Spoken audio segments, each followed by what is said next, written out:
Hello बच्चों, स्वागत है आप सभी का हमारे YouTube channel JSM studies online में।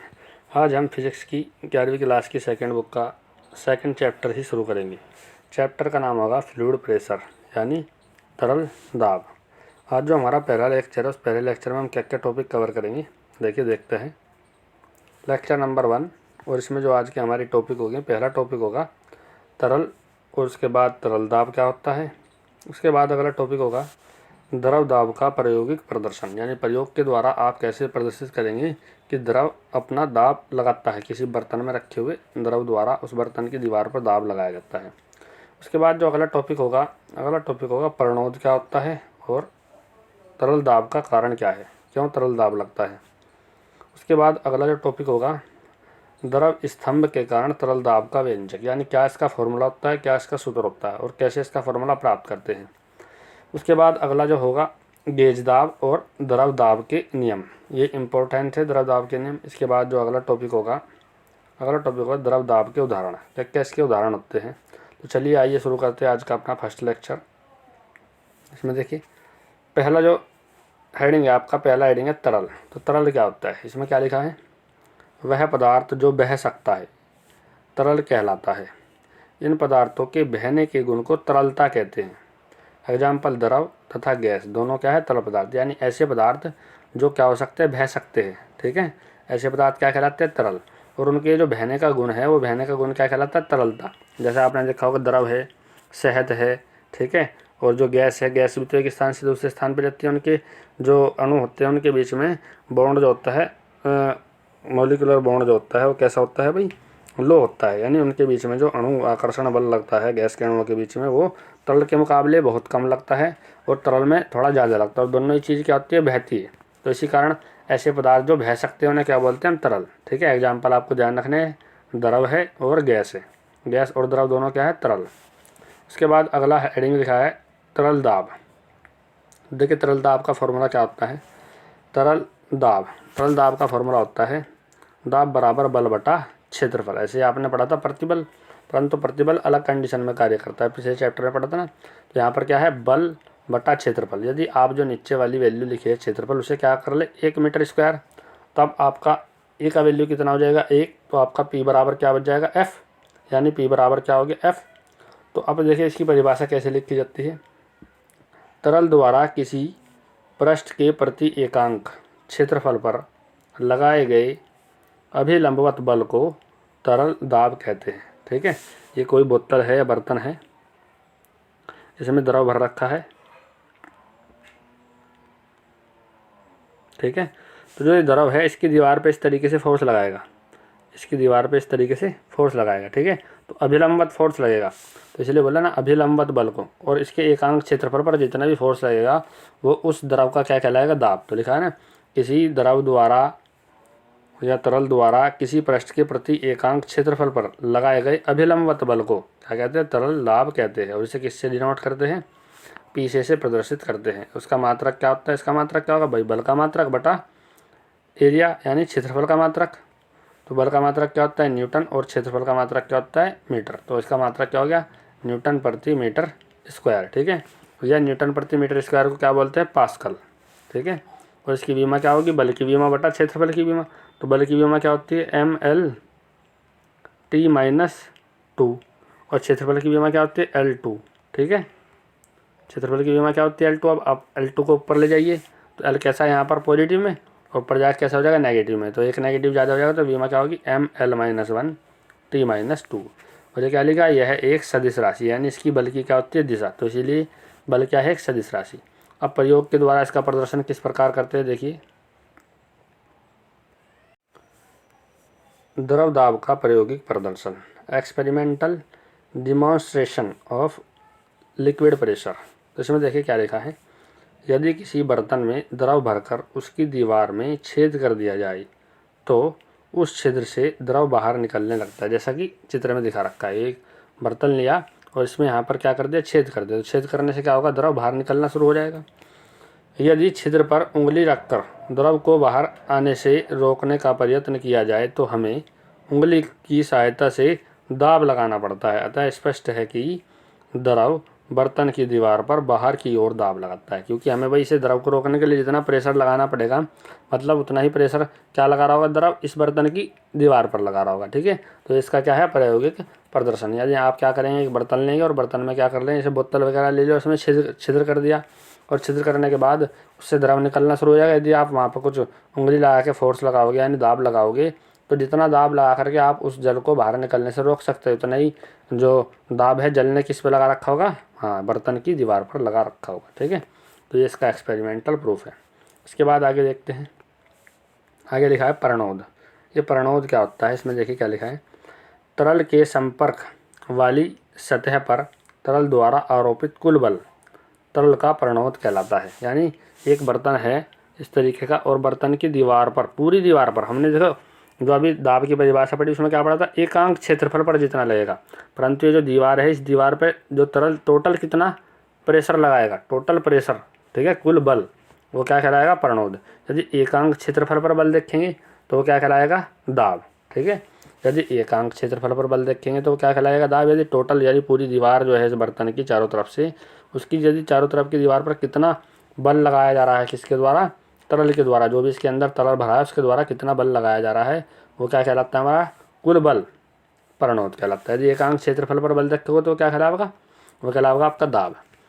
इसके बाद लिखा है तरल दाब का कारण। इसका कारण क्या है तरल दाब का, इसमें लिखा है अणुओं द्वारा प्रति सेकंड प्रति एकांक क्षेत्रफल को स्थानांतरित संवेग देना ही उस तरल दाब का कारण है। यहाँ पर क्या ना देना ही, ठीक है, यहाँ पर क्या लिखा है देना ही। तो यानी इसमें क्या लिखा है, ये जो मॉलिक्यूल्स होते हैं जल के या किसी भी तरल के जो मॉलिक्यूल्स होते हैं, मॉलिक्यूल्स क्या करते हैं लगातार क्या लगाते हैं भाई, किसी भी जो बर्तन है बर्तन की दीवार पर लगातार वे टक्कर मारते रहते हैं। टक्कर क्यों मारेंगे, क्योंकि उनके पास कुछ ना कुछ एनर्जी होगी और जब एनर्जी होगी तो वे क्या करेंगे, गति करेंगे, यानी उनके पास क्या होगा वेग।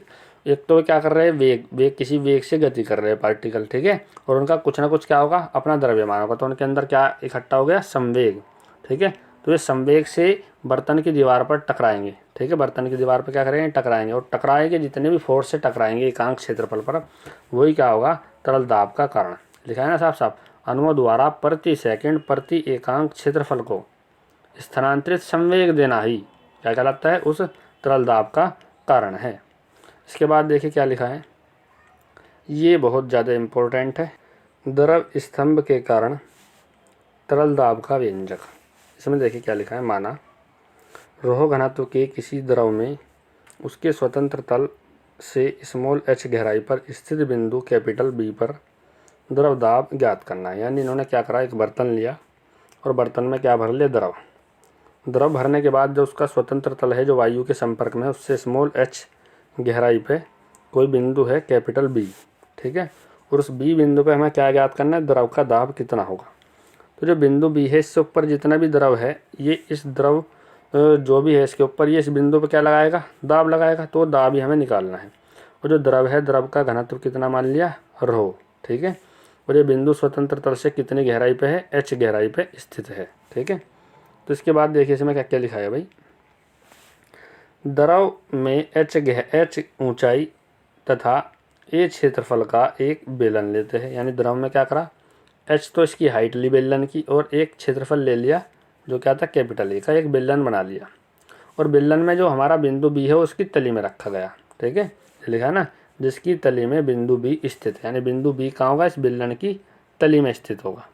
इसके बाद क्या करना है, इसमें आपको इसमें देखो तीन चीज़ निकालनी है। ये जो बिंदु है B, इससे ऊपर जितना भी द्रव का स्तंभ है, ये इसे बोलते हैं द्रव स्तंभ। ठीक है, जितना भी ये द्रव है उसे बोलते हैं द्रव स्तंभ।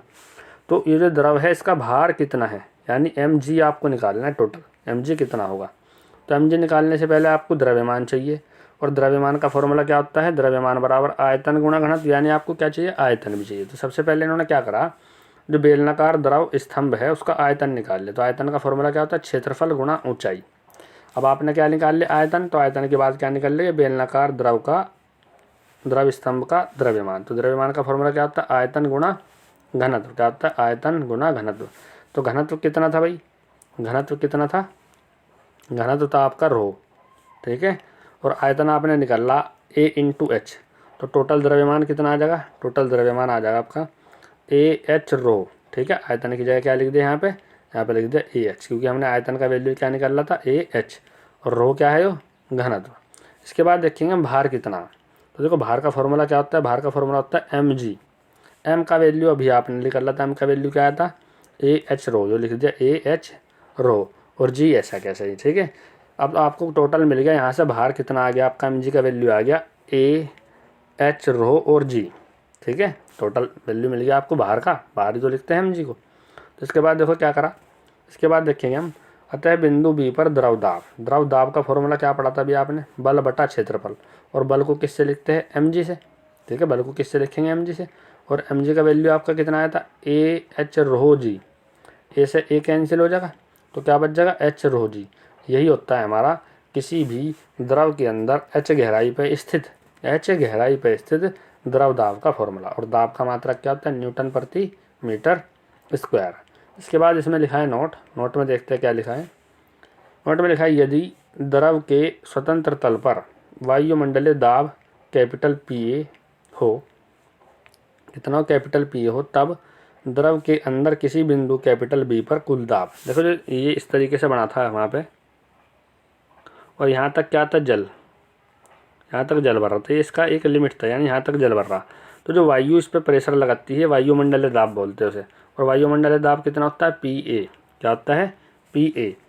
एक तो पी ए वायु लगा रही है इस द्रव पे, और एक जो ये बिंदु बी था इस पे भी एक दाब लग रहा। वो दाब कौन सा लग रहा था पी, पी बराबर कितना आया था एच रो जी, कितना आया था एच रो जी। यानी इस बिंदु पे टोटल कितना प्रेशर लगेगा, एक तो ये लगेगा पी ए और एक ये लगेगा एच रो जी। तो टोटल प्रेशर किसके बराबर होगा, टोटल प्रेशर किसके बराबर होगा भाई, बिंदु बी पे P A plus H rho G. Total pressure किसके बराबर होगा P A plus H rho G, ठीक है। तो इसमें क्या लिखा है, तो इससे क्या लिखा है यह है निरपेक्ष या परम दाब कहलाता है। यानी जो टोटल दाब इस बिंदु पे लगेगा, एक तो वायु के द्वारा लगेगा और एक इस तरल स्तंभ के कारण लगेगा, तो टोटल दाब क्या कहलाएगा आपका परम दाब। परम दाब पूछा जाता है, परम दाब क्या होता है, यानी वायुमंडलीय दाब प्लस एच गहराई पर स्थित द्रव स्तंभ के कारण बिंदु पे जो दाब लग रहा है उन दोनों का योग क्या कहलाएगा परम दाब। इसे किससे लिखते हैं पी डैश से। इसके बाद अगला हेडिंग लिखा है गेज दाब। ये भी इंपॉर्टेंट है, पेपर में पूछा जाता है गेज दाब क्या है। इसमें लिखा है द्रव के अंदर किसी बिंदु पर कुल दाब कितना आया था आपका पी डैश, तथा वायुमंडलीय दाब का अंतर क्या कहलाता है उस बिंदु पर गेज दाब कहलाता है, ठीक है। आपका क्या आया था, आपका फॉर्मूला आया था पी डैश बराबर पी ए और प्लस एच रो जी, यो आ गया था फॉर्मूला, ठीक है, एच रो जी। यहाँ पर क्या था पी। तो यदि इन्होंने बताया यदि आप ये जो हमारा मेन दाब है कुल दाब, इसमें से आप इसे घटा दो पी ए को ले जाके, तो जो भी आपका इधर वाला दाब बच जाएगा वही क्या होगा गेज दाब। तो इसमें देखो यही कर रखा है इन्होंने, गेज दाब किसके बराबर होता है पी डैश में से ले जाके क्या कर दिया पी ए माइनस कर दिया, तो इधर क्या बच जाएगा एच रो जी। तो एच रो जी को क्या बोलते हैं हम गेज दाब, इसे क्या बोलते हैं हम तरल दाब, ठीक है। यही तो करा था हमने तरल दाब का व्यंजक, तरल दाब का व्यंजक में क्या निकाल कर आया था एच रो जी। और यदि आप क्या कर रहे कुल दाब में से वायुमंडलीय दाब घटा रहे तो क्या बच रहा है एच रो जी, इसे क्या बोल रहे गेज दाब, और यही क्या आया था हमारा तरल दाब। अब इसके बाद लिखा है द्रव दाब के नियम। ये इम्पोर्टेंट है, पेपर में पूछे जाते हैं, वेरी वेरी इंपॉर्टेंट है। तो इसमें लिखा है पहला, स्थिर द्रव के अंदर किसी बिंदु पर द्रव दाब द्रव के स्वतंत्र पृष्ठ से उस बिंदु की गहराई यानी एच तथा द्रव के घनत्व यानी रो एवं उस बिंदु पर गुरुत्वीय त्वरण यानी स्मॉल जी के अनुक्रमानुपाती होते। देखिए यही तो फॉर्मूला आया था हमारा, फॉर्मूला आया था पी बराबर एच रो जी। तो पी है किसके अनुक्रमानुपाती है एच के, और किसके अनुक्रमानुपाती है रो के, और किसके अनुक्रमानुपाती है जी के। यानी पी जो है आपका जो दाब निकल का है वो एच के रो के और जी के क्या है अनुक्रमानुपाती। यदि आप एच की वैल्यू बढ़ाओगे तो पी का मान बढ़ जाएगा। यानी आप जितनी गहराई में अंदर की ओर जाओगे उतनी गहराई में जाने पे क्या होगा पी यानी दाब बढ़ता चला जाएगा, ठीक है। यदि समुद्र में हम ज़्यादा गहराई पर जाते हैं तो उससे क्या होगा भाई नीचे की ओर जाने पे गहराई बढ़ेगी, और गहराई बढ़ेगी तो मतलब दाब बढ़ेगा। और जितना ज़्यादा द्रव का घनत्व होगा, घनत्व का मतलब क्या होता है उसकी डेंसिटी, डेंसिटी का मतलब जितने ज़्यादा मॉलिक्यूल पास पास में होगी, जितना ज़्यादा गाढ़ा द्रव होगा, सीधी सी बात, जितना ज़्यादा गाढ़ा द्रव होगा उतना ही ज़्यादा आपका क्या लगेगा प्रेशर लगेगा। उसके बाद क्या है जी का मान यदि बढ़ेगा तो भी क्या होगा आपका हाँ दाब का वैल्यू बढ़ जाएगा, ठीक है। ये जो हमारा दाब है, इन तीनों चीज़ों क्या होते हैं, अनुक्रमानुपाती। इसके बाद दूसरे पॉइंट में लिखा है किसी पृष्ठ पर द्रव द्वारा आरोपित बल या दाब उस पृष्ठ के अभिलंबवत, उस पृष्ठ के तल के क्या लगता है, लंबवत। जैसे अभी बताया था आपको, एक बर्तन है, बर्तन में जो आप दाब लगाते हो वो इस तरीके से लगता है 90 डिग्री पे, ठीक है। ये जो प्रेशर लगेगा कैसे लगेगा, इस तल के 90 डिग्री पे लगेगा। इसके बाद अगले पॉइंट में देखो भाई क्या कहा, एक क्षैतिज तल में स्थित सभी बिंदुओं पर द्रव का दाब समान रहता है। तो एक क्षैतिज तल में स्थित सभी बिंदु जितने भी होंगे उन पे द्रव का दाब बराबर रहेगा। देखो किस तरीके से बताना चाह रही है। ये एक बर्तन है, इसमें यहाँ तक द्रव भर रखा, इस वाले पॉइंट तक क्या है, द्रव। अब यहाँ पे कोई एक बिंदु है, यहाँ पे कोई दूसरा बिंदु है, यहाँ पे कोई तीसरा है, यहाँ पे कोई चौथा है और यहाँ पे कोई पांचवा बिंदु है। अब यदि आप इन सब की हाइट देखोगे, यहाँ से इन सभी की हाइट क्या होगी, यदि हमने मान लिया h है, तो जितना दाब इस वाले बिंदु पे लगेगा उतना इस वाले पे लगेगा, उतना इस वाले पे लगेगा, उतना इस वाले पर, उतना इस वाले पर। क्यों? क्योंकि इनकी गहराई तो बराबर है। वो जो आपने द्रव ले रखा, वो द्रव तो सारे के सारे बिंदु एक ही द्रव में तो डूबे हुए हैं। तो होगी एक क्षैतिज लाइन, एक क्षैतिज लाइन में जितने भी बिंदु स्थित होंगे उन सब पर द्रव दाब कैसा होगा, समान। यही वाली बात लिख रखी, एक क्षैतिज तल में स्थित सभी बिंदुओं पर द्रव दाब समान होता है, ठीक है। इसके बाद अगले पॉइंट में लिखा है द्रव दाब द्रव के द्रव्यमान, पृष्ठ के क्षेत्रफल व द्रव के पात्र की आकृति पर निर्भर नहीं करता है। यानी जो द्रव दाब है वो द्रव का द्रव्यमान कितना है, यानी द्रव कितना ज़्यादा है। यानी आपने एक छोटी सी बोतल ली या आपने एक बड़ा ड्राम लिया, ठीक है। और यदि आपने बड़ी बोतल ली या छोटी बोतल ली, या एक आपने छोटी बोतल ली और बड़ा ड्राम ले लिया, उसमें आपको देखना बस गहराई कहाँ है, ठीक है। यदि आप समान गहराई पर लोगे तो द्रव दाब समान ही लगेगा। चाहे इसके अंदर आपने 2 लीटर जल भर रखा, चाहे इसके अंदर आपने 100 लीटर जल भर रखा, ठीक है। तो यानी ये द्रव के द्रव्यमान पर निर्भर नहीं करने का और ना इस चीज़ पर निर्भर करना कि जो पृष्ठ है जिस पर दाब लग रहा है उसका क्षेत्रफल कैसा, ठीक है। क्षेत्रफल ज़्यादा है या कम है, इस चीज़ पर भी निर्भर नहीं करने का, ठीक है। और तीसरी बात, द्रव के पात्र की आकृति कैसी, भाई अभी बताया हमने, आपने एक बोतल ले लिया, आपने एक ड्रम ले लिया, तो इससे कुछ फर्क नहीं पड़ने का कि वो बोतल है उसका साइज आकृति कैसी है, बोतल की जैसी है, और उसकी आकृति कैसी है, ड्राम की जैसी है, उससे कुछ फर्क नहीं पड़ने का, ठीक है। तो केवल किस चीज़ पर निर्भर करता है, वो निर्भर करता है इन 3 कंपोनेंट पे। पहला कंपोनेंट क्या है, h, दूसरा क्या है, रो, और तीसरा क्या है, g, और साथ साथ में इसकी डेंसिटी, ठीक है। इसके बाद अगला देखें क्या लिखा है, आगे लिखा है द्रव दाब के उदाहरण। द्रव दाब के उदाहरण में क्या लिखा, पहला उदाहरण, गोताखोर धातु का कवच पहनकर समुद्र में डुबकी लगाते हैं। समुद्र के अंदर यदि गोताखोर डुबकी लगाते हैं तो वे क्या करते हैं, धातु का कवच पहनते हैं। ऐसा क्यों करते हैं, ऐसा इसका कारण क्या लिखा है, इसमें लिखा है जल के भीतर जाने पर दाब में वृद्धि होती है। क्यों? क्योंकि यदि जल के अंदर आप गहराई में नीचे की ओर जाओगे तो h का वैल्यू बढ़ेगा, और जितना ज़्यादा h का वैल्यू बढ़ेगा, यानी जितना ज़्यादा आप जल के अंदर जाओगे उतना ही दाब बढ़ता चला जाएगा।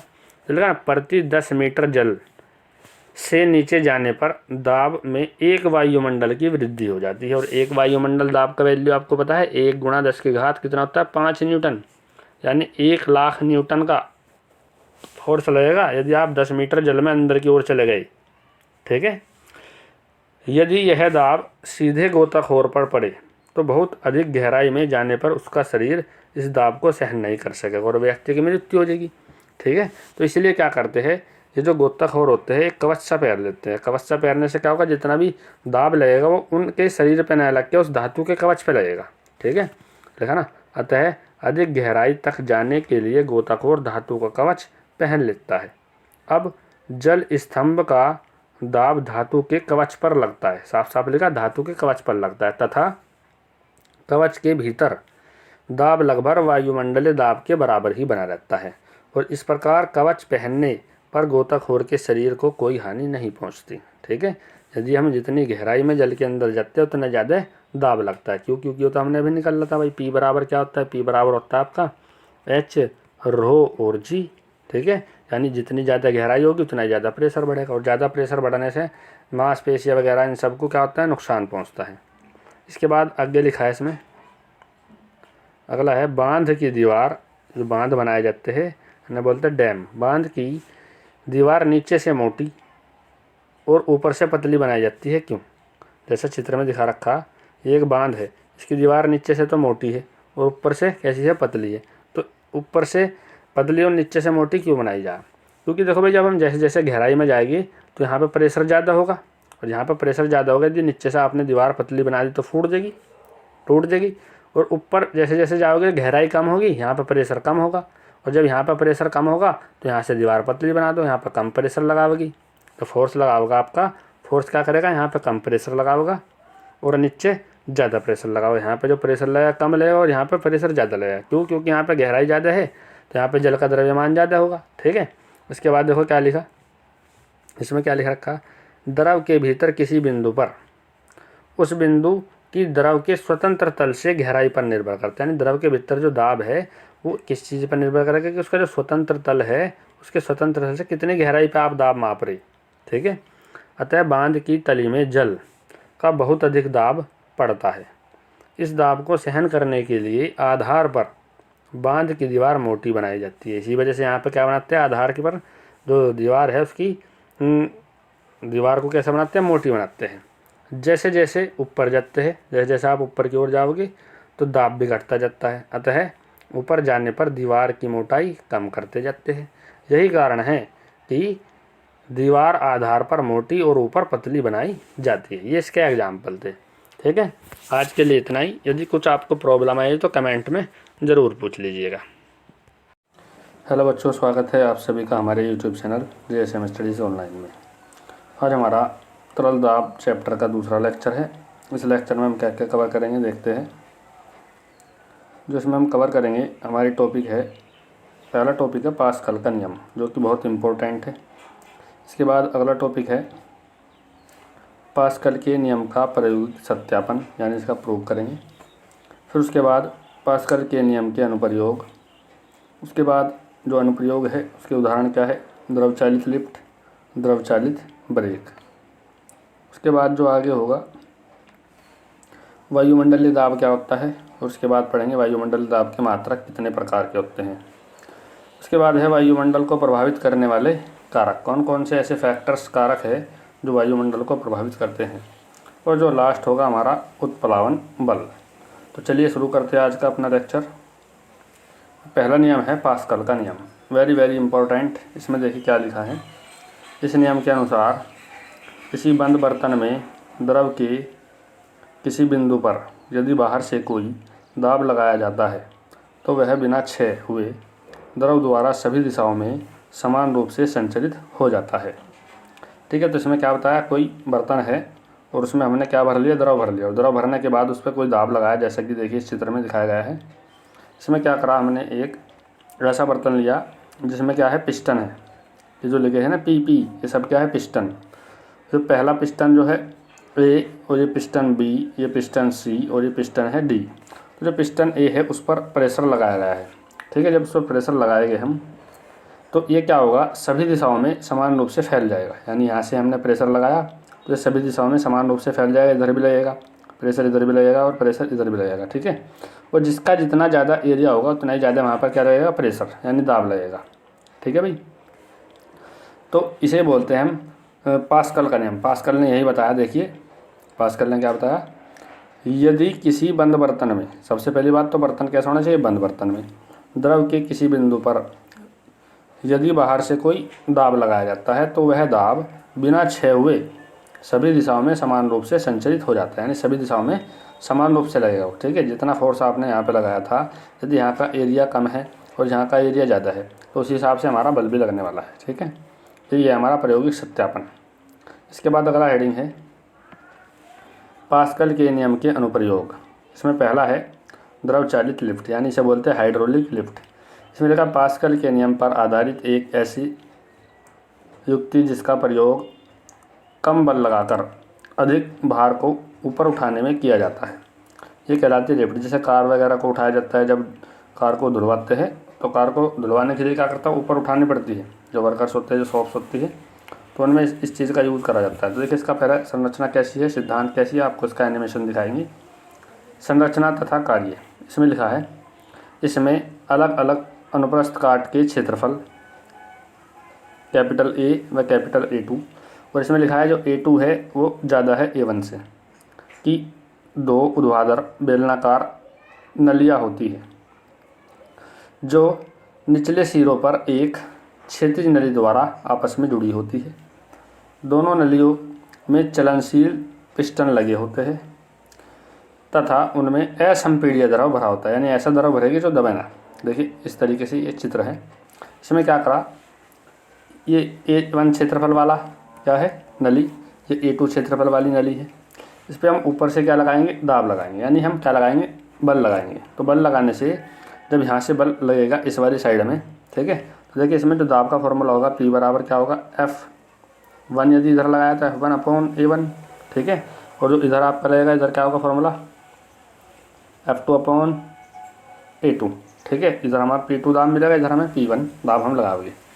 तो देखिए यहाँ पर ये जो एरिया है ज़्यादा है भाई, बाद में जो एरिया है हमारा, यहाँ पे एरिया ज़्यादा है, यहाँ पे एरिया कम है, यानी इधर यदि हम कम फोर्स लगाएंगे तो हमें इधर जो फोर्स मिलेगा ज़्यादा फोर्स मिलेगा, यानी हम कम फोर्स लगा करके अधिक दाब प्राप्त कर सकते हैं, यानी अधिक बल प्राप्त कर सकते हैं, ठीक है।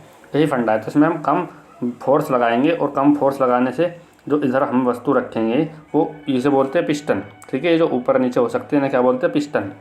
तो ये पिस्टन जो है, पिस्टन की मदद से वो ऊपर की ओर उठ जाएगी, जो कुछ भी वस्तु इसके ऊपर आप रखेंगे, ठीक है। तो हमने क्या करा, कम बल लगाया और कम बल लगा के इधर अधिक बल प्राप्त कर लिया, क्योंकि यहाँ का एरिया ज़्यादा है। और यही क्या है, पास्कल का नियम। पास्कल के नियम में क्या बताते हैं, यदि हम द्रव पे कोई दाब लगाएंगे तो दाब जो है बिना नष्ट हुए सभी दिशाओं में समान रूप से संचरित हो जाएगा, ठीक है। तो इधर से हम क्या लगाएंगे, दाब, और इधर से हमें क्या मिलेगा, अधिक दाब मिलेगा, ठीक है। तो उसके बाद देखिए यही करके दिखाया गया है इसमें। क्षेत्रफल A1 की नली पर F1 बल लगाने पर द्रव दाब का फॉर्मूला क्या होगा, P1 बराबर F/A1, ठीक है। इसके बाद लिखा है पास्कल के नियम से यह दाब बिना क्षय हुए A2 क्षेत्रफल के पिस्टन पर कार्य करेगा। पास्कल ने जो बताया था, यदि हम कहीं पर कोई दाब लगाएंगे तो दाब बिना नष्ट हुए जो हमारा दूसरा जहाँ से भी ओपन सिरा होगा वहीं पर जाकर फोर्स अपना काम करना शुरू कर देगा। तो देखिए इसका एनिमेशन देखते हैं। तो देखिए इसका एनिमेशन है इसका। देखिए इधर से हमने क्या करा, इधर से हमने फोर्स लगाया, इधर से हमने क्या करा भाई, इधर से हमने फोर्स लगाया, और फोर्स लगाने से इधर हमें फोर्स मिलेगा। तो ये जो गाड़ी है इस तरीके से ऊपर की ओर उड़ जाएगी, ठीक है। और फिर इसमें क्या होता है, दो डंडी ऐसी रहती है जिन पे पहिए टिके रहते हैं और बीच में से खाली रहता है, तो उसकी साफ़ सफाई अच्छे से कर सकते हैं इसमें, ठीक है। तो ये एनिमेशन है। एनिमेशन समझ में आ गया होगा आपकी। इसमें क्या करा, एक बार आप फिर से देख लीजिए। इसमें क्या करा, इसमें हमने कुछ नहीं करा, इसमें हमने क्या लगाया, दाब लगाया। और दाब लगाने के बाद अब देखिए इधर से यदि हम दाब हटाएंगे, इधर से हमने यदि दाब हटाया, फिर से यदि हम यहाँ से दाब हटाएंगे तो दाब हटाने के बाद क्या होगा, ये पिस्टन फिर से ऊपर की ओर चला जाएगा। ये देखिए एनिमेशन में ये जो पिस्टन है, पिस्टन फिर से ऊपर की ओर चला गया, ठीक है। और ये फिर से गाड़ी नीचे आ गई, बस यहाँ से धुलने के बाद, सफाई होने के बाद ले जाइए आराम से। तो इस तरीके से काम करती है हमारी द्रव चालित लिफ्ट। इसके बाद देखिए इसमें क्या लिखा है, अपने P1 तो निकाल लिया था, अतः दूसरे पिस्टन पर द्रव द्वारा लगाया गया दाब, फॉर्मूला क्या होगा, P बराबर F2/A2। और बराबर उतना ही हमें दाब वहाँ पर भी मिलने वाला है जितना हमने वहाँ पर लगाया था, यानी F1/A1। तो यदि आप यहाँ से यदि बल निकाल लेंगे तो बल का वैल्यू क्या होगा, वहाँ पर F2 जो हमें बाद में फोर्स मिलेगा, जब इस A2 की गुणा इधर कर दो, ठीक है। आप क्या करोगे, जो A2 है इसकी गुणा इधर कर दो, ठीक है। तो A2 का वैल्यू क्या है, ज़्यादा है, और A1 का मान क्या है, कम, ठीक है। यदि आपने मान लिया बाद में जो हमारा जिस पर गाड़ी रखी थी उसका क्षेत्रफल है 10, और जो हमारा पहले जिस पर हमने फोर्स लगाया था वो है 5, ठीक है। तो आपने यहाँ से डिवाइड कर दिया तो कितना आ जाएगा, F2, यानी आपने लगाया था बल F और आपको कितना मिला, दुगुना बल मिला, ठीक है। यानी जितना ज़्यादा एरिया होगा, जिस चीज़ पे हम वस्तु रखेंगे, गाड़ी खड़ी करेंगे, जितना ज़्यादा एरिया होगा उतना ज़्यादा हमें क्या मिलेगा, बल लगेगा, और हमें मतलब कम बल लगाने से अधिक बल मिलेगा, ठीक है। तो यही कॉन्सेप्ट है कि हम जब भी किसी भी बंद बर्तन में किसी भी एक बिंदु पर कोई दाब लगाते हैं या बल लगाते हैं तो दाब या फिर बल बिना क्षय हुए सभी दिशाओं में समान रूप से क्या होता है, संचालित हो जाता है। यानी हमने क्या करा भाई, कम बल लगाया और कम बल लगा के ज़्यादा बल प्राप्त कर लिया, ठीक है। तो यही कॉन्सेप्ट था हमारा, और इसी से बनती है द्रव चालित लिफ्ट। ये लिखा जाता है F2 का वैल्यू क्या होगा, ज़्यादा होगा किससे, F1 से। इसके बाद देखिए क्या लिखा है इसमें, अतः कम क्षेत्रफल वाले पिस्टन पर नीचे की ओर कम बल लगाकर, हमने जो कम क्षेत्रफल वाला था ना, छोटा, ये छोटा था, इस पर हमने नीचे की ओर फोर्स लगाया, तो कम बल लगाकर अधिक क्षेत्रफल वाले पिस्टन पर अधिक बल ऊपर की ओर प्राप्त होता है। यानी हम कम बल लगाएंगे और जो बड़ा पिस्टन था इस पर हम क्या करेंगे, अधिक बल ऊपर की ओर प्राप्त कर लेंगे। उस पर जो कुछ भी वस्तु रखी होगी वो ऊपर की ओर क्या हो जाएगी भाई, उड़ जाएगी। इसके बाद आगे देखिए क्या लिखा है, दूसरा में हमारा द्रव चालित ब्रेक यानी द्रव चालित ब्रेक यानी हाइड्रोलिक ब्रेक, ये भी इसी तरीके से काम करते हैं। तो इसमें लिखा पास्कल के नियम पर आधारित एक ऐसी युक्ति जिसका उपयोग भारी वाहनों के पहियों की गति को कम करने के लिए किया जाता है। इसमें क्या करते हैं हम, जो पहिए रहते हैं जैसे भारी भारी डंपर है, ट्रक है वगैरह, इनमें क्या करते हैं हाइड्रोलिक ब्रेक का यूज़ करते हैं ताकि भारी वस्तुओं को ढोने वाली जो ये गाड़ियाँ रहती हैं इनको आसानी से रोका जा सके। तो इसमें लिखा है, इसमें एक पाइप कैपिटल आर, जैसा कि आपको यहाँ चित्र में दिखाया गया, इसमें कैपिटल आर पाइप होता है, ठीक है, जिसमें द्रव भरा जाता है। इसमें क्या भरा है, द्रव भरा है। इस तरीके से पूरे पाइप में क्या होता है, द्रव भरा है। पाइप कैपिटल आर का एक सिरा मास्टर बेलन B1 से, तो देख लीजिए मास्टर बेलन B1 है, ये है जो आपको बेलन दिखाई दे रहा है, ये इसे बोलते हैं मास्टर बेलन B1 से जुड़ा रहता है, जिसमें एक फुट पैडल पिस्टन P द्वारा जुड़ा रहता है। यानी ये क्या है, आपका पिस्टन है, जो पिस्टन है यहाँ पर, ये पिस्टन है ये, और इसमें एक फुट पैडल लगा है ये वाला। इससे हम यहाँ से प्रेस करेंगे, प्रेस करने से आगे की ओर जाएगा और द्रव इस तरीके से इस वाले पाइप में एंटर कर जाएगा, ठीक है। तो इसके बाद देखिए क्या लिखा है इसमें, इसके बाद लिखा है पाइप के दूसरे सिरे से व्हील बेलन यानी B2 जुड़ा होता है। ये जो आपका व्हील बेलन, इसे बोलते हैं व्हील बेलन B2, ठीक है, ये जुड़ा होता है। तो इसमें लिखा है जिसमें दो पिस्टन P1 व P2 लगे होते हैं, एक ही लग रहा P1 और एक ही लग रहा P2, ठीक है, जिसका संबंध ब्रेक शू S1 व S2 से होता है। ये है ब्रेक शू आपके, ये ब्लैक वाले, ठीक है, ये क्या है ब्रेक शू, इनसे आपस में जुड़े हुए हैं। देख लीजिए एक बार फिर से, ठीक है, जैसे जैसे बताया। इसमें जो हमारा सेकंड पिस्टन है, बेलन है, वो क्या है, ये वाला, इसमें एक पिस्टन होता है P1 और इधर होता है P2, और ये आपस में किससे कनेक्ट है, ब्रेक शू, इसे बोलते हैं S1 और इसे बोलते हैं S2।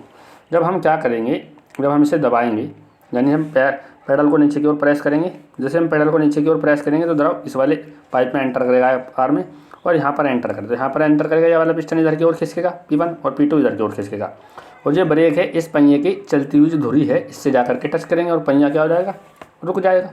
यही लिखा है इसमें, देखिए कार्यविधि में, इसका एनिमेशन भी दिखाएंगे आपको। कार्यविधि, जब ब्रेक लगाने के लिए फुट पैडल को दबाते हैं तो मास्टर बेलन B1 में भरा द्रव पर दाब बढ़ता है, जो पास्कल के नियम अनुसार व्हील बेलन B2 पर स्थानांतरित हो जाता है। यानी जो ये हमारा व्हील बेलन था, ये दाब इस वाले बेलन पर क्या हो जाएगा, ट्रांसफ़र हो जाएगा, यहाँ पर आएगा, ठीक है। उसके बाद क्या लिखा है,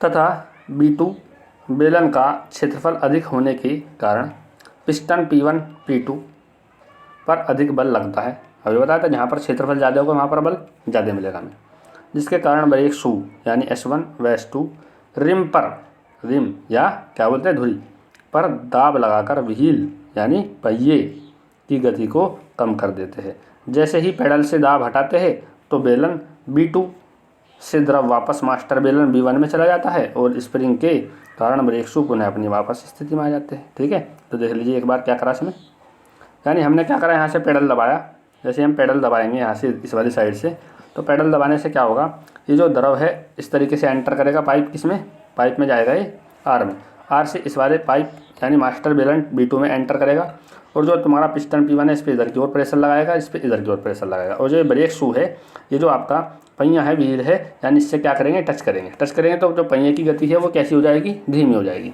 जैसे आपने पैडल से पैर हटाया तो ये फिर से द्रव वापस एंटर करेगा और इसी बेलन में चला जाएगा, ठीक है, और पहिया फिर से अपनी रफ्तार पकड़ लेगा। तो देखिए इसका एनिमेशन क्या है, एनिमेशन देखते हैं इसका। तो देखिए इसमें क्या करा, ये पहिया घूम रहा है, ठीक है, ये होते हैं ब्रेक शू। जैसे आप यहाँ से पैडल दबाएंगे, अब देखिए इसमें पैडल दबाया जाएगा, ये देखिए आपने यहाँ से पैडल दबाया, तो पैडल दबाने से क्या होगा, ये जो द्रव है ये इसके अंदर एंटर करेगा और ये पहिए की गति क्या हो जाएगी, धीमी हो जाएगी, ठीक है। अब देखते हैं दूसरे एंगल से देखते हैं, यदि आप पैडल हटाएंगे पैर पे से, मतलब पैडल पे से पैर हटाएंगे तो वापस से द्रव इसी के अंदर एंटर हो जाएगा। अब देखिए दूसरी तरफ से देखते हैं, जैसे ही वहाँ से आपने पैडल दबाया, पैडल दबाने से द्रव इसके अंदर एंटर हुआ, द्रव जैसे इसके अंदर एंटर होगा तो ये ब्रेक शू इसको टच करेंगे और क्या हो जाएगा, पहिया रुक जाएगा, ठीक है। ये होता है आपका द्रव चालित ब्रेक, ठीक है, हाइड्रोलिक क्या बोलते हैं ब्रेक। इसके बाद देखते हैं आगे क्या है, आगे आपका वायुमंडल दाब। तो इसमें देखिए क्या लिखा है, पृथ्वी के चारों ओर गैसों की अनेक परतों का आवरण होता है। यानी जो आपका एयर है, यानी जो आपकी अर्थ है, जो अर्थ है उसके चारों ओर क्या पाया जाता है, ये जो क्या बोला हमने, वायु की परत, बहुत सारी अनेक परतें पाई जाती है। ठीक है, जैसे उसमें क्या होती है, ओजोन की लेयर होती है। ठीक है, इलेक्ट्रॉन की डेंसिटी वाली लेयर होती है। ठीक है, और भी बहुत सारी लेयर्स पाई जाती है। ठीक है, आयन मंडल होता है, समताप मंडल होता है, सारे के सारे जितने भी मंडल है सब वायु की लेयर्स होती है। और इन सब वायु की लेयर्स को एक साथ मिलाकर क्या बोलते हैं, वायुमंडल। ठीक है, यानी सीधी सी भाषा में क्या है, पृथ्वी के चारों ओर गैसों की अनेक परतों का जो आवरण होता है उसे क्या बोलते हैं, वायुमंडल। अब वायुमंडल में 78% नाइट्रोजन, 21% हाइड्रोजन, 0.94% क्या पाया जाता है आपका ऑर्गन, 0.03% कार्बन डाइऑक्साइड गैस और 0.01% हाइड्रोजन तथा शेष मात्रा में क्या पाया जाता है, नियोन व हीलियम गैसें पाई जाती है। ठीक है, इसके बाद देखिए क्या लिखा है, अतः वायुमंडल को अनेक परतों का बना हुआ माना जा सकता है, क्योंकि भाई अलग अलग प्रकार की गैस प्रेजेंट है। ठीक है, तो यानी ये जो आपका वायुमंडल है वो विभिन्न परतों का मिलकर के बना हुआ होता है। इसमें लिखा है, द्रवों की भांति वायु की प्रति एक परत पर उसके ऊपर वाली सभी परतों का भार पड़ता है। यानी ये देख लीजिए इस तरीके से, पहली लेयर, ये दूसरी लेयर, ये तीसरी लेयर, ये चौथी लेयर, पांचवी, छठी, तो जो सबसे नीचे वाली लेयर होगी वायु की, उस पर ये ऊपर की जितनी भी लेयर है क्या डालेगी, प्रेशर, दाब लगाएगी या नहीं लगाएगी। तो यही बात बताई है इन्होंने कि द्रवों की तरह वायु की जो प्रति एक परत है उस पर भी उससे ऊपर वाली सभी परत क्या बना डालती है, भार डालती है, प्रेशर डालती है अपना। तो जो नीचे वाली परत होगी नंबर 1 वाली, ये क्या करेगी, इन सभी ऊपर वाली परतों का वजन झेलेगी। ठीक है, यही बात लिखी है इसमें। इसके बाद लिखा है, पृथ्वी तल के प्रति एकांक क्षेत्रफल पर पृथ्वी तल के ऊपर उपस्थित वायु स्तंभ के कारण लगने वाले बल को क्या कहते हैं, वायुमंडलीय दाब कहते हैं। इसके बाद देखते हैं,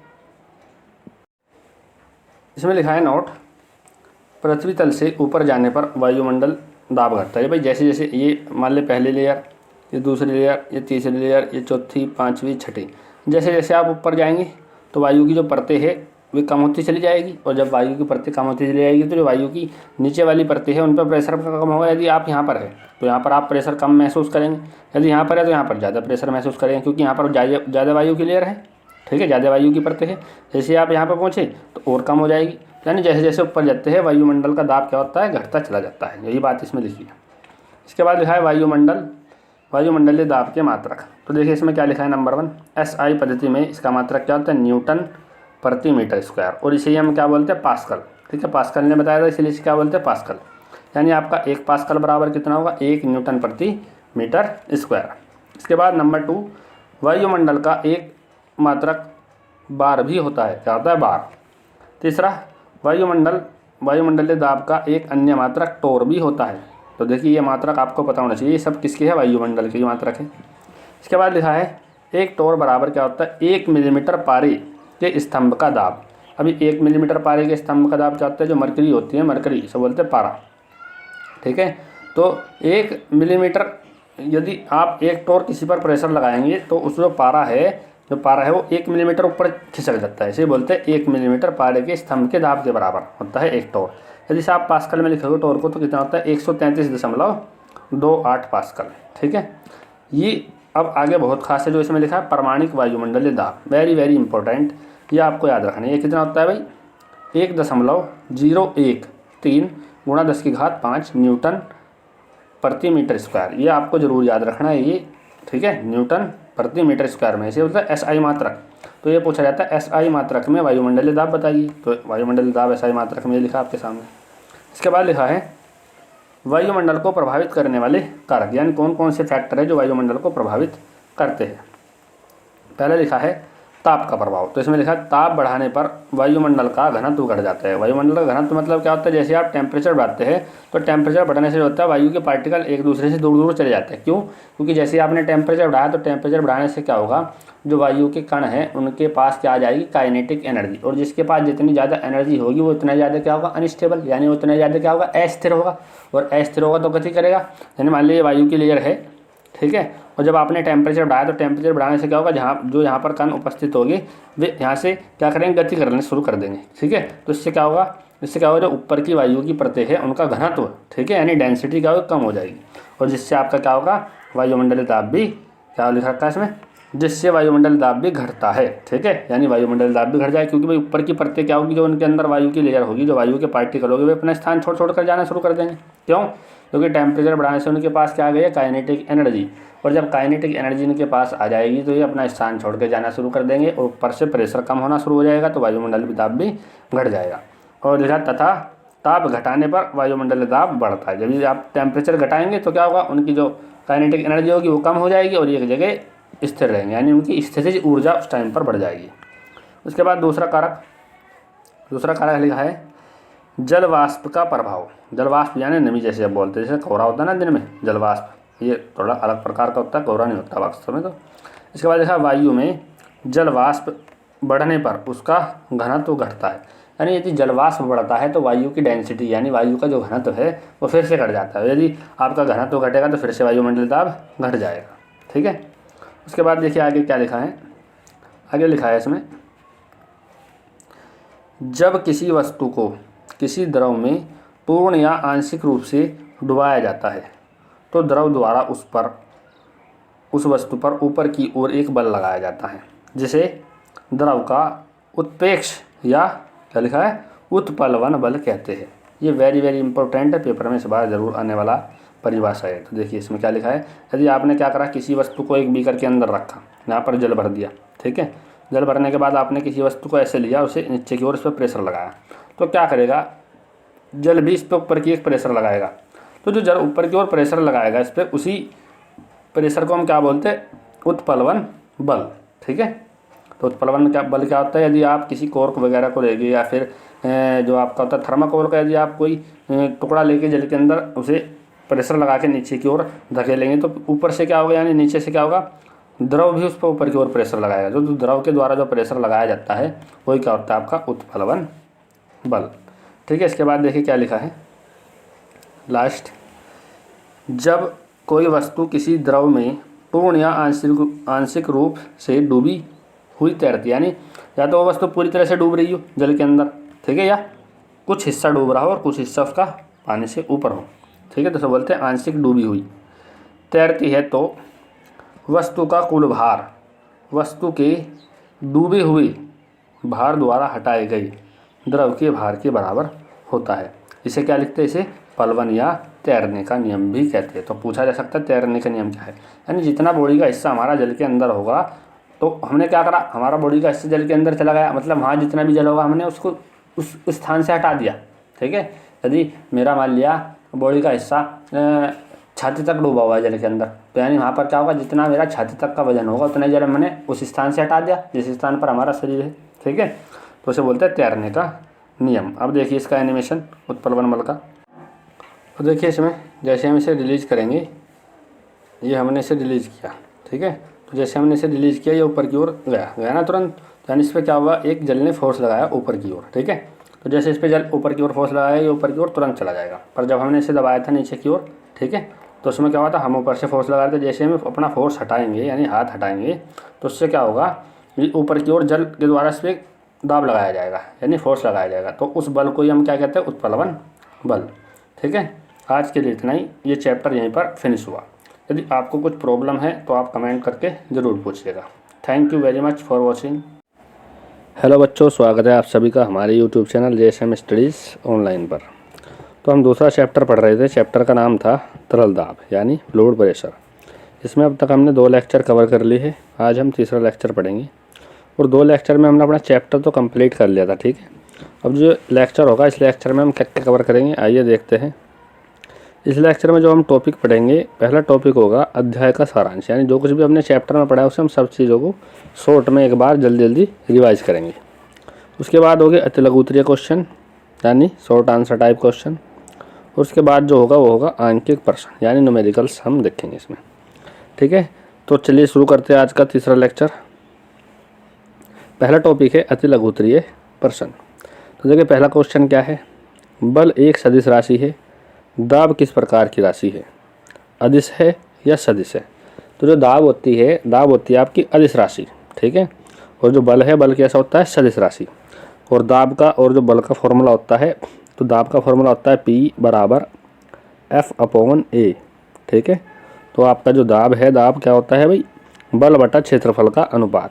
तो बल कैसा है, एक अदिश राशि, सॉरी दाब कैसा है, एक अदिश राशि, और बल कैसा है, सदिश राशि। तो देखिए अगला क्वेश्चन क्या पूछा है, दाब एक अदिश राशि क्यों है जबकि बल एक सदिश राशि है। यानी जो दाब है, दाब एक अदिश राशि है, ठीक है, और बल जबकि क्या है, एक सदिश राशि। ऐसा क्यों, तो देखिए क्या लिखा है, दाब संबंधित पृष्ठ के लंबवत बल के घटक तथा पृष्ठ के क्षेत्रफल का अनुपात है, अतः यह एक अदिश राशि है। यानी इसमें क्या बताया था, मान लीजिए कोई बर्तन वगैरह है इस तरीके का और उसमें जल भरा है, ठीक है। तो जो बल लगता है कैसे, तल के लंबवत, इधर भी जो बल लगेगा तल के लंबवत, इधर भी जो बल लगेगा तल के लंबवत, ठीक है। तो जो बल का घटक है, बल का कौन सा घटक यूज़ करेंगे यहाँ, जो तल के क्या होगा, पृष्ठ के तल के लंबवत, और बटा क्षेत्रफल, यानी जितने भी एरिया पे बल काम करेगा उन दोनों का अनुपात, यानी बल का लंबवत घटक और बटा क्षेत्रफल, इन दोनों का अनुपात क्या कहलाता है, दाब। तो इसीलिए जो आपका दाब है, दाब किस पे निर्भर करता है, दाब निर्भर करता है केवल लंबवत घटक पे। अब देखिए इस वाले चित्र में दिशा इस वाली साइड में भी है, दिशा नीचे की ओर भी है, और दिशा इस वाली साइड में भी है। तो बल की दिशा सभी दिशाओं में है या नहीं है, ठीक है। यदि ऊपर से क्रॉस टाइप होता तो ऊपर की ओर भी बल लगता। तो बल की यहाँ दिशा मैटर नहीं करती, ठीक है। यहाँ केवल कौन सा घटक मैटर करेगा, तल के लंबवत बल लग रहा है, ठीक है। इसीलिए आपका दाब क्या है, दाब एक अदिश राशि। इसके बाद अगला क्वेश्चन है, दाब का SI मात्रक व विमीय सूत्र बताइए। तो आंसर में लिखा है, दाब का SI मात्रक क्या होता है, पास्कल, और पास्कल के साथ साथ इसका एक और मात्रक होता है न्यूटन प्रति मीटर स्क्वायर, ठीक है। और विमीय सूत्र क्या है, इसका विमीय सूत्र है वेरी वेरी इंपॉर्टेंट, ml-1t-2, ठीक है। इसके बाद अगला क्वेश्चन है, बार किस भौतिक राशि का मात्रक है, इसका मान बताइए। तो बार किसका मात्रक होता है भाई, दाब का मात्रक, ठीक है, जिसे प्राय मौसम विज्ञान में प्रयुक्त किया जाता है। यानी इसमें किस में, यानी मौसम वगैरह की जब जानकारी लेते हैं, इतना दाब प्रेशर है, इतना बार प्रेशर है, ठीक है। तो यानी बार के रूप में हम जो दाब का यूनिट है यूज़ करते हैं। और जो इसका वैल्यू होता है, इसका वैल्यू क्या होता है, 1 बार बराबर 10⁵ पास्कल, ठीक है। वास्तव में इसका जो पूरा वैल्यू होता है वो होता है 1.013 × 10⁵, ठीक है, इंटू 10⁻ क्या आता है 5। परंतु इन्होंने जो ये लिखा ना 1.03, तो इसे क्या मान लिया, नेग्लिजिबल, इसीलिए ये वाला वैल्यू हटा दिया और क्या बच गया, केवल 10⁵5, ठीक है। इसके बाद अगला क्वेश्चन देखते हैं।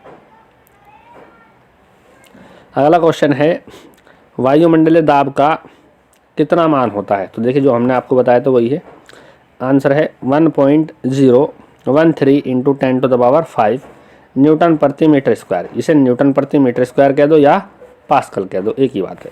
इसके बाद है अगला क्वेश्चन, बल तथा दाब में संबंध सूत्र लिखिए। यानी बल और दाब कैसे एक दूसरे से रिलेटेड होते हैं। तो दाब बराबर क्या होता है, बल बटा क्षेत्रफल, ये पहले ही क्वेश्चन में आपको बताया था। इसके बाद अगला क्वेश्चन है, यदि बल को नियत रखते हुए क्षेत्रफल आधा कर दिया जाए तो दाब पर क्या प्रभाव पड़ेगा। चूँकि आपका जो फॉर्मूला होता है दाब का फॉर्मूला क्या होता है, जो आपका दाब है वो बल के क्या होता है, व्युत्क्रमानुपाती। क्योंकि देखो बटे में है, बटे में क्या बोलते हैं, व्युत्क्रमानुपाती। यदि सामने होता तो क्या बोलते हैं, अनुक्रमानुपाती, ठीक है। तो उन्होंने कहा आपने क्षेत्रफल कितना कर दिया, आधा, तो आप बताओ दाब कितना हो जाएगा। तो देखिए इसके लिए देखते हैं, आपका जो फॉर्मूला होगा, यदि पहले वाली कंडीशन के लिए देखोगे P बराबर क्या होगा, F/A1, ठीक है। और दूसरी कंडीशन के लिए होगा P2 बराबर F/A2, ठीक है। अब जो दूसरी कंडीशन थी उसमें आपका क्षेत्रफल कितना कर दिया गया है, पहले से आधा, यानी पहले से कितना कर दिया, आधा। तो इस वाले फॉर्मूले में रख देंगे। तो P2 बराबर क्या हो जाएगा भाई, F/ क्या हो जाएगा, A2 की जगह क्या रख देंगे, A1 बटा हाफ। जो ये हाफ है, हाफ कहाँ चला जाएगा ऊपर, तो देखिए क्या बनेगा आपका, ये बन जाएगा P2 बराबर 2 F/A1। जो F/A1 है ये किसका वैल्यू है, F/A1 किसका वैल्यू है, F/A1 है भाई आपका P1 का वैल्यू, ठीक है। तो यानी F/A1 की जगह क्या रख देंगे हम, P1। देखो इसमें क्या कर दिया, F/A1 की जगह रख दिया हमने P1। तो यानी जो आपका बाद में दाब है वो पहले दाब से कितना हो जाएगा, 2 गुना। ठीक है, जो आपका बाद में दाब हो पहले दाब से कितना हो जाएगा भाई, 2 गुना हो जाएगा। यही इसमें आंसर में डायरेक्ट लिख रखा है कि जो आपका दाब है क्षेत्रफल आधा करने पे कितना हो जाएगा, 2 गुना हो जाएगा। ठीक है, इसके बाद अगला क्वेश्चन है, द्रव में मुक्त तल से h गहराई पर द्रव दाब का मान बताइए। तो ये आपको डेरिवेशन करवाया था। इसका डेरिवेशन क्या होता है भाई, h गहराई पे दाब का फॉर्मूला P बराबर h rho g। h क्या होता है, द्रव के मुक्त तल से गहराई, रो क्या है द्रव का घनत्व और g क्या है गुरुत्वीय त्वरण। इसका वैल्यू क्या आता है 9.8। अगला क्वेश्चन है, यदि बल 4 गुना तथा तल के क्षेत्रफल को आधा कर दे तो दाब प्रारंभिक दाब का कितना हो जाएगा। ठीक है, तो देखो फॉर्मूला क्या होता है दाब का, P2 बराबर डायरेक्ट लगा रखा, P2 बराबर F/, यानी आपने क्षेत्रफल कितना कर दिया आधा और बल कितना कर दिया 4 गुना। तो आप बल की जगह क्या रखोगे 4F और क्षेत्रफल की जगह क्या रखोगे, पहला क्षेत्रफल बटा 2। तो ये जो 2 है ये 2 चला जाएगा ऊपर और 4 दूनी कितना हो जाएगा 8। ठीक है, और F/A को क्या मान लिया, पहला क्षेत्रफल। तो यानी जो आपका बाद में दाब है वो पहले दाब का कितना हो जाएगा 8 गुना। ठीक है भाई, पहले दाब का कितना हो जाएगा 8 गुना हो जाएगा, यही लिख रखा है इसमें। अतः दाब प्रारंभिक दाब का 8 गुना हो जाएगा। ठीक है, इसके बाद अगला क्वेश्चन है, एक लड़का पृथ्वी पर खड़ा है, किस दशा में उसके द्वारा पृथ्वी पर अधिक बल लगेगा। जबकि वह पहली कंडीशन दिया है एक पैर पर खड़ा है और दूसरी कंडीशन में दोनों पैर पर खड़ा है। तो जब लड़का एक पैर पर खड़ा होगा तब ज़्यादा बल लगेगा, यानी तब ज़्यादा दाब लगेगा। ठीक है, तो आंसर में क्या लिखा है, लड़के द्वारा पृथ्वी पर अधिक दाब अधिक जब लगेगा जबकि वह एक पैर पर खड़ा होगा। ऐसा क्यों होगा भाई, ऐसा देखिए इसलिए होगा, मान लिया एक लड़का है, इसका ये एक पैर है, ये इसका दूसरा पैर है। जैसे बल लगेगा बल 2 दिशाओं में डिवाइड हो जाएगा, एक इस वाली दिशा में एक इस वाली दिशा में। ठीक है, जब वो दोनों पैर पर खड़ा होगा, ठीक है, जब वो दोनों पैर पर खड़ा होगा यानी आधा दाब इसके द्वारा लगेगा, आधा दाब इसके द्वारा लगेगा, यानी इस वाले एरिया पे आधा ही दाब लगेगा, इस वाले एरिया पे भी आधा ही दाब लगेगा। तो यानी पृथ्वी पे तो पूरा दाब लगेगा, परंतु जब व्यक्ति केवल एक ही पैर पर खड़ा होगा, जब व्यक्ति केवल किस पर खड़ा होगा भाई, एक ही पैर पर। देखिए जब व्यक्ति इस वाले पैर पर खड़ा है यानी अब जब जितना भी दाब होगा सारा का सारा एक ही पैर के थ्रू लगेगा। ठीक है, अब जब जितना भी दाब होगा सारा का सारा कैसे लगेगा, एक ही पैर के थ्रू लगेगा। तो इसमें क्या होगा, जितना भी नेट बल होगा वो एक ही पॉइंट पर लगेगा। तो इस कंडीशन में कैसा होगा, दाब ज़्यादा होगा। यदि दोनों पैरों पर खड़ा होगा तो आधा प्रेशर यहाँ लगेगा, आधा प्रेशर यहाँ रहेगा। तो टोटल प्रेशर तो लगाना तो नहीं है, परंतु किस पॉइंट पे ज़्यादा दाब लगेगा, जब वो एक ही पैर पे खड़ा होगा। ठीक है, तो यही उसमें आंसर दिया है। अगला देखते हैं, अगला क्वेश्चन है, बहुत बढ़िया क्वेश्चन है। इसमें लिखा है क्वेश्चन में, समान गहराई के मिट्टी के तेल, पारे व शुद्ध जल में किसके कारण तली पर दाब अधिकतम होगा, न्यूनतम किसके कारण होगा। यानी उन्होंने कहा है हमने 3 प्रकार के लिक्विड ले लिए, उनमें से जो एक लिक्विड है आपका मिट्टी का तेल और जो दूसरा लिक्विड है वो है पारा। यानी उन्होंने ऐसे 3 बर्तन लिए समान गहराई के लिए, जिनकी गहराई क्या थी समान। एक में क्या भर दिया वाटर, एक में क्या भर दिया Hg यानी पारा, एक में क्या भर दिया मिट्टी का तेल। ठीक है, लिक्विड। ठीक है भाई, तो इनकी गहराई भी सबकी समान है, यानी सबकी हाइट कैसी है, एक जैसी है h। ठीक है, तो उन्होंने कहा किसके कारण इसकी जो तली है तली में ज़्यादा दाब लगेगा। अब देखो जिसका फॉर्मूला क्या होता है, P बराबर आपका फॉर्मूला होता है h rho g, यानी h तो आपका क्या है बराबर है सभी जगह, g भी आपका क्या है बराबर रहेगा। तो बस क्या बच जाएगा रो, यानी जिसका घनत्व तो ज़्यादा होगा उसी के कारण दाब भी कैसा लगेगा ज़्यादा लगेगा, यानी जिसका घनत्व तो ज़्यादा है उसी के कारण दाब भी कैसा लगेगा ज़्यादा। तो देखो जो घनत्व होता है सबसे ज़्यादा होता है पारे का। ठीक है, उसके बाद होता है जल का और इससे सबसे कम होता है किसका, मिट्टी के तेल का। तो इसीलिए दाब भी किसके द्वारा लगेगा सबसे ज़्यादा, पारे के द्वारा, उसके बाद जल के द्वारा, और सबसे कम किसके द्वारा लगेगा भाई, हाँ सबसे कम लगेगा मिट्टी के तेल के द्वारा।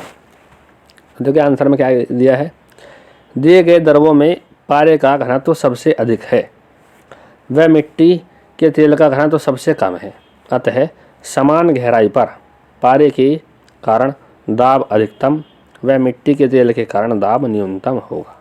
यानी पारे के कारण सबसे ज़्यादा लगेगा और मिट्टी के कारण सबसे कम लगेगा, मिट्टी के तेल के कारण, और जो आपका वाटर है वाटर के कारण मीडियम, यानी HG से ज़्यादा, सॉरी HG से कम, और जो मिट्टी का तेल है उससे ज़्यादा लगेगा। मिट्टी के तेल को क्या बोलते हैं? केरोसिन। इसके बाद देखिए अगला क्वेश्चन।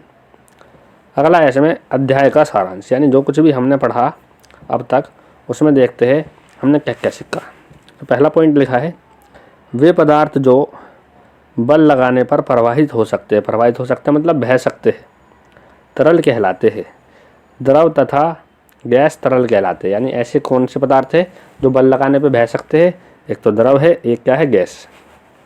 इसके बाद आगे क्या लिखा है, किसी पृष्ठ के प्रति एकांक क्षेत्रफल पर कार्यरत अभिलंबवत बल, ये पॉइंट खास है, कौन सा बल लगता है? अभिलंबवत बल को क्या कहते हैं? दाब कहते हैं। ठीक है, इसका फॉर्मूला क्या होता है? दाब बराबर बल बटा क्षेत्रफल। फिर लिखा इसका SI मात्रक न्यूटन प्रति मीटर स्क्वायर, ये मीटर स्क्वायर होना चाहिए, गलत है। ठीक है, क्या हुआ? न्यूटन प्रति मीटर स्क्वायर या पास्कल है। ठीक है, क्या है इसका मात्रक? न्यूटन प्रति मीटर स्क्वायर या पास्कल। इसके बाद देखिए क्या लिखा है भाई, इसके बाद है तरल के संपर्क वाली सतह पर तरल द्वारा आरोपित कुल बल प्रणोद कहलाता है। मान लीजिए इस तरीके का एक बीकर है जिसमें यहाँ तक जल भर रखा है। ठीक है, तो ये जो जल भरा है, जल क्या करेगा? इस वाली सतह पे भी बल लगाएगा, इस वाली सतह पे भी बल लगेगा, और इस वाली सतह पे बल लगेगा। तो यानी बीकर की जितनी भी सतह पानी के संपर्क में है, ठीक है, उस पर सभी तरफ से क्या लगाएगा? बल लगेगा। बल भी कैसे लगेगा? लंबवत। तो लिखा ना कि तरल के संपर्क वाली सतह पर तरल द्वारा आरोपित कुल बल, यानी जितनी भी सतह इस स्पीकर की या बीकर की इसके संपर्क में होगी भाई, जल के संपर्क में होगी, उसी उस सतह पर क्या लगेगा? बल लगेगा। ठीक है, तो वो जो कुल बल है वो कुल बल क्या कहलाता है? प्रणोद। यदि एकांक क्षेत्रफल पर बल देखेंगे तो वो क्या कहलाता है? दाब। ठीक है, एकांक क्षेत्रफल पे जो बल लगता है उसे क्या बोलते हैं? दाब।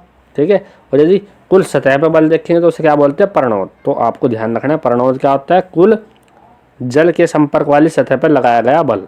ठीक है, और जल के संपर्क वाली सतह के एकांक क्षेत्रफल पर लगाया गया बल क्या कहलाएगा?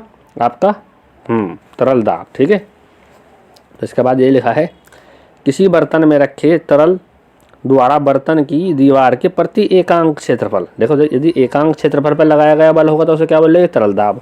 यदि कुल बल देखोगे तो उसे क्या बोलोगे? प्रणोद। ठीक है, इसके बाद क्या लिखा है, द्रव के स्वतंत्र तल से h गहराई पर द्रव दाब। तो इसका फॉर्मूला क्या होता है? P बराबर H ρ G। रो क्या होता है? द्रव का घनत्व, और G क्या होता है? गुरुत्व त्वरण, और H क्या है? H गहराई है। जहाँ पे भी आप क्या देख रहे हो भाई? दाब देख रहे हो। इसके बाद है, द्रव के अंदर किसी बिंदु पर कुल दाब तथा वायुमंडलीय दाब का अंतर उस बिंदु पर गेज दाब कहलाता है। वेरी वेरी इंपॉर्टेंट, गेज दाब क्या होता है? पूछा जाता है। तो गेज दाब क्या होता है भाई? किसी बिंदु पे यदि आपको दाब देखना है तो उसमें आपको क्या करना पड़ेगा? उस बिंदु पे कुल दाब कितना है और वायुमंडलीय दाब का अंतर कितना है, उन दोनों का डिफरेंस क्या कराता है? गेज दाब। आपका जो कुल दाब होता है उसे लिखते हैं हम P डैश से। किससे लिखते हैं भाई? P डैश से। P डैश बराबर आपका क्या होता है? हाँ, P डैश बराबर होता है PA और प्लस H ρ G। क्या होता है? H ρ G। ठीक है, ये क्या है? कुल दाब, और ये क्या है? वायुमंडलीय दाब। ठीक है, जो आपका PA है वो क्या है? वायुमंडलीय दाब। यानी P डैश माइनस PA बराबर क्या बचेगा? H ρ G। ठीक है, तो इन दोनों का जो अंतर है कुल दाब का और वायुमंडल दाब का, इन दोनों का अंतर ही क्या कहलाता है? गेज दाब। ठीक है, तो गेज दाब का फॉर्मूला भी क्या होता है? H ρ G। ठीक है, अब देखिए इससे आगे क्या लिखा है, द्रव के अंदर एक ही क्षैतिज तल में स्थित सभी बिंदुओं पर द्रव दाब समान रहता है। ये है द्रव दाब का नियम, आपको पढ़ाया है, एक बार अच्छे से देख लीजिएगा। इसके बाद लिखा है, द्रव के अंदर किसी बिंदु पर द्रव दाब उसके ऊपर द्रव की मात्रा पर निर्भर नहीं करता है। यानी किसी पॉइंट पे यदि आप द्रव दाब देख रहे हो तो उसके ऊपर द्रव का कितना भार है, कितना द्रव्यमान है, इस चीज़ पर जो द्रव दाब है वो निर्भर नहीं करता। आगे लिखा है, अतः पात्र की आकृति व आधार के अनुप्रस्थ काट के क्षेत्रफल पर द्रव दाब का कोई प्रभाव नहीं पड़ता है। यानी जो बर्तन है, किस बर्तन में आपने द्रव लिया इस चीज़ पे द्रव दाब निर्भर नहीं करता। जो बर्तन लिया उसका आधार का अनुप्रस्थ काट कैसा है, इस चीज़ पे भी द्रव दाब निर्भर नहीं करता। इसके बाद लिखा है, द्रव का यह गुण द्रव स्थितिक विरोधोक्ति यानी हाइड्रोस्टैटिक हाइड्रोस्टैटिक पैराडॉक्स कहलाता है। इसी को आप बोलते हैं अब द्रव स्थितिक विरोधोक्ति। ठीक है, इसके बाद देखिए आगे क्या लिखा है। आगे लिखा है पास्कल का नियम, वेरी वेरी इंपॉर्टेंट। पास्कल का नियम, इसमें लिखा है किसी बंद बर्तन में द्रव के किसी बिंदु पर आरोपित दाब बिना क्षय हुए द्रव द्वारा सभी दिशाओं में समान रूप से संचरित हो जाता है। इसमें खास बात क्या है, आपको बर्तन कैसे लेना पड़ेगा, बंद बर्तन। ठीक है, ये शब्द ध्यान रखना, कैसा बर्तन है, बंद बर्तन होगा। ठीक है, इसमें क्या आगे क्या लिखा है, hydraulic lift, hydraulic press, hydraulic brake आदि उपकरणों की कार्यविधि पास्कल के नियम पर आधारित है। यानी जो आपकी हाइड्रोलिक लिफ्ट है, हाइड्रोलिक प्रेस है और हाइड्रोलिक ब्रेक जो है ये किस नियम पर आधारित है, ये सभी आपके हैं पास्कल के नियम पर आधारित। इसके बाद देखिए क्या लिखा है, इसके बाद लिखा है किसी बिंदु पर वायुमंडलीय दाब उस बिंदु से वायुमंडल के शीर्ष तक एकांक अनुप्रस्थ काट वाले वायु स्तंभ के भार के बराबर होता है। ये भी इम्पोर्टेंट पॉइंट है। इसके बाद जो आपको पता है, समुद्र तल पर मानक वायुमंडलीय दाब 0 डिग्री सेल्सियस पर 76 सेंटीमीटर स्तंभ के दाब के बराबर होता है, जिसका वैल्यू पास्कल में कितना होता है भाई, पास्कल में इसका वैल्यू होता है 1.013 इंटू 10⁵ पास्कल कह दो या न्यूटन प्रति मीटर स्क्वायर कह दो। ठीक है, इससे आगे देखते हैं क्या है, इससे आगे है न्यूमेरिकल। देखिए पहला न्यूमेरिकल क्या है, इसमें लिखा है एक व्यक्ति का द्रव्यमान 20 किलोग्राम तथा उसके एक पैर के तलवे का क्षेत्रफल 0.01 मीटर स्क्वायर। यदि जी का वैल्यू 10 मीटर प्रति सेकंड स्क्वायर हो तो फर्श पर लगने वाले दाब की गणना कीजिए। पहली कंडीशन क्या है, जब व्यक्ति एक पैर पर खड़ा हो, जब व्यक्ति दोनों पैर पर खड़ा हो। यदि व्यक्ति एक पैर पर खड़ा होगा तो जो ज़मीन के संपर्क में होगा उसका केवल एक ही पैर होगा, तो आप क्षेत्रफल भी एक पैर के तलवे का ही लेंगे। यदि व्यक्ति दोनों पैर पर खड़ा होगा तो आपका क्षेत्रफल एक पैर के तलवे का दिया है, यानी दोनों पैर के तलवे का कितना होगा आपको डबल करना पड़ेगा। ठीक है भाई, तो देखिए क्या लिखा है हल में, एक पैर पर खड़े व्यक्ति के तलवे का क्षेत्रफल कितना होगा 0.01 मीटर स्क्वायर। व्यक्ति का यदि भार देखिएगा, आपको क्या दे रखा, द्रव्यमान, जी से गुणा कर दो, क्या बन जाएगा भार, तो आपका m कितना था 20 और g का वैल्यू कितना दिया 10, तो टोटल इसका जो भार होगा कितना हो जाएगा 200 न्यूटन के बराबर। ठीक है, तो फर्श पर लगने वाला क्या देखेंगे दाब, पहली कंडीशन में जब व्यक्ति केवल एक पैर पर खड़ा है तो आपको क्षेत्रफल भी कितना लेना पड़ेगा, केवल एक पैर का ही। ठीक है, तो आपका भार यानी व्यक्ति का जो भार था वो कितना था 200 न्यूटन और क्षेत्रफल कितना था एक तलवे का 0.01। ठीक है, आप यहाँ तक पॉइंट हटा दोगे तो 2 जीरो पहले से ही ऊपर थी और 2 जीरो और चली जाएगी, तो 2 और 2 कितनी हो जाएगी 4, यानी 2 × 10⁴ न्यूटन प्रति मीटर स्क्वायर। जब व्यक्ति दोनों पैरों पर खड़ा है तो तलवे का जो क्षेत्रफल है वो कितना हो जाएगा डबल। तो देखिए इसमें क्या कर रखा है भाई, अगले में इन्होंने कहा दोनों पैर पर खड़े मनुष्य के तलवों का क्षेत्रफल कितना हो जाएगा डबल, 2 से गुणा कर दिया तो कितना हो गया 0.02 मीटर स्क्वायर। इसके बाद जो आपका दाब लगेगा फर्श पर फॉर्मूला होगा बल बटा क्षेत्रफल। बल तो अब भी कितना है 200 न्यूटन का ही, पर क्षेत्रफल कितना हो गया 0.02 का। आप यहाँ से पॉइंट हटाओ तो 2 जीरो फिर से ऊपर चली जाएगी। ठीक है, और 2 से वो कितनी बार कट जाएगा 100 बार, तो 100 जीरो यानी 100 की 2 जीरो ये रही और 2 जीरो ये रही, टोटल कितनी होगी 4 जीरो, तो आंसर कितना आएगा 10⁴ न्यूटन प्रति मीटर स्क्वायर। इसके बाद देखिए अगला क्वेश्चन, अगले क्वेश्चन में देखो भाई क्या कहा है, समुद्र में 5 मीटर की गहराई पर एक पनडुब्बी खड़ी है, बताइए इस पर जल के कारण कितना दाब पड़ रहा है। समुद्र का घनत्व दे दिया है और जी का वैल्यू दे दिया, तो सीधा सीधा सा फॉर्मूला लगा देंगे एच रो जी। एच का वैल्यू कितना दिया है 5 मीटर लिख दिया भाई, रो का वैल्यू यानी घनत्व कितना दिया है 1.03 × 10⁻3। ठीक है, इसके बाद जी का वैल्यू कितना दिया है 9.8। इन सब के आप गुणा कर लो तो यहाँ से आपका आंसर आ जाएगा 50,470। कितना आ जाएगा 50,470। अब यदि आपको इसे पॉइंटों में लिखना है तो 1 2 3 और 4 अंक पॉइंट खिसका दो आगे को, तो पावर कितनी आ जाएगी 4। ठीक है, पावर कितनी आ जाएगी भाई 4। और इसके बाद देखो इन्होंने कर क्या रखा है, इसमें इन्होंने कुछ नहीं कर रखा। जैसे ही आप पॉइंट यहाँ लगाओगे यहाँ पे, ठीक है, इसके बाद तो यहाँ 4 7 और 0, तो यहाँ पर पॉइंट लगा दिया। तो पॉइंट के बाद ये कितना है 5 से बड़ा है तो एक अंक इधर ट्रांसफ़र हो जाएगा, तो कितना हो जाएगा 5.05, ये लिख रखा 5.05। इसके बाद अगला क्वेश्चन है तीसरा, इसमें कहा है 5000 किलोग्राम भार का एक हाथी एक हाइड्रोलिक लिफ्ट के 10 मीटर स्क्वायर क्षेत्रफल वाले बड़े पिस्टन पर खड़ा है। क्या 25 किलोग्राम भार का एक लड़का जो 0.05 मीटर स्क्वायर वाले क्षेत्रफल वाले पिस्टन के लिफ्ट के छोटे पिस्टन पर खड़ा है, हाथी को संतुलित या ऊपर उठा सकता है? गणना कीजिए, यानी वो हाथी को संतुलित कर सकता है। तो इसमें आपको क्या करना है, इसमें आपको दोनों के दाब देखने, यदि दोनों के दाब बराबर हुए तो संतुलित होगा। यदि लड़के का दाब कम हुआ, लड़के के द्वारा लगाया गया यदि पिस्टन पर दाब कम हुआ तो क्या होगा, लड़का ही ऊपर की ओर उड़ जाएगा। यदि लड़के के द्वारा लगाया गया दाब ज़्यादा होगा तो हाथी ऊपर की ओर उड़ जाएगा। ठीक है, यानी इसमें हमें क्या करना है, बस दाब का कंपेरिजन करना है। तो सबसे पहले देखिएगा, हम बड़े पिस्टन पर हाथी के भार के कारण दाब, फॉर्मूला क्या होता है भाई, बल बटा क्षेत्रफल। ठीक है, यदि आप देखोगे हाथी का भार कितना होगा, यदि रखा किलोग्राम भार, इसमें किससे गुणा करेंगे, जी से, तो इसमें कर दिया जी से गुणा। ठीक है, और क्षेत्रफल कितना था 10, ये लिख दिया 10। तो आपका कितना आ गया टोटल, 1 0 से 1 0 कैंसिल, तो कितना आ जाएगा 500 जी न्यूटन प्रति मीटर स्क्वायर।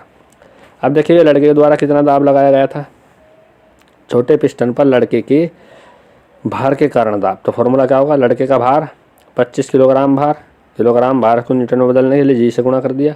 ठीक है, और क्षेत्रफल कितना था 0.05। ठीक है, पॉइंट हटा देंगे, ऊपर कितनी हो जाएगी 2 0, तो ये कितना हो गया आपका, हाँ कितना हो गया 2500। ठीक है, 2500 से इसे काट देंगे, कितनी बार कटेगा 5 बार, तो ये भी कितना आ जाएगा 500 जी। तो ये भी कितना आ गया 500 जी, और जो हाथी था, हाथी के द्वारा भी कितना लगाया गया था 500 जी। तो देखो दोनों का जो दाब है लगाया गया, जो दाब है दोनों पिस्टन पे कैसा है, बराबर, तो इसीलिए दोनों एक दूसरे के भार को क्या कर देंगे, संतुलित कर देंगे। यदि मान ले लड़के का भार कम होता तो हाथी का भार ज़्यादा होने के कारण पिस्टन हाथी वाला नीचे की ओर दबता और लड़के वाला पिस्टन ऊपर की ओर उड़ जाता। यदि मान लिया भाई जो लड़के ने दाब लगाया उसका दाब ज़्यादा होता तो लड़के वाला पिस्टन नीचे की ओर उड़ जाता, नीचे की ओर चला जाता, और जो हाथी का पिस्टन था वो ऊपर की ओर उठ जाता। ठीक है भाई, इसके बाद देखेंगे अगला क्वेश्चन। अगले में लिखा है, जल के स्तंभ की 40 मीटर ऊंचाई के द्वारा एक अज्ञात द्रव स्तंभ की 30 मीटर ऊंचाई को संतुलित किया जाता है, तो द्रव का घनत्व बताइए। यानी इसमें आपको दिया है जो 40 मीटर ऊंचाई है वो किसकी है, जल की, और जो 30 मीटर ऊंचाई है वो किसी अज्ञात द्रव की है। तो इसमें जो अज्ञात द्रव है उसका आपको क्या बताना, घनत्व। उसने कहा कि जो दाब है एक दूसरे को क्या करे, संतुलित, तो यानी जल के द्वारा लगाया गया दाब और उस अज्ञात द्रव के द्वारा लगाया गया दाब कैसे होने चाहिए, बराबर। तो इसमें रख दिया, तो देखिए किस में दिया, सेंटीमीटर में मीटर में बदलने के लिए 100 से डिवाइड कर दिया। जल का घनत्व तो पता होना चाहिए कितना होता है, 1 × 10⁻³ और इंटू जी। ठीक है, ऐसा ही द्रव के लिए लिख दिया 30/100 और ρ डैश इंटू जी।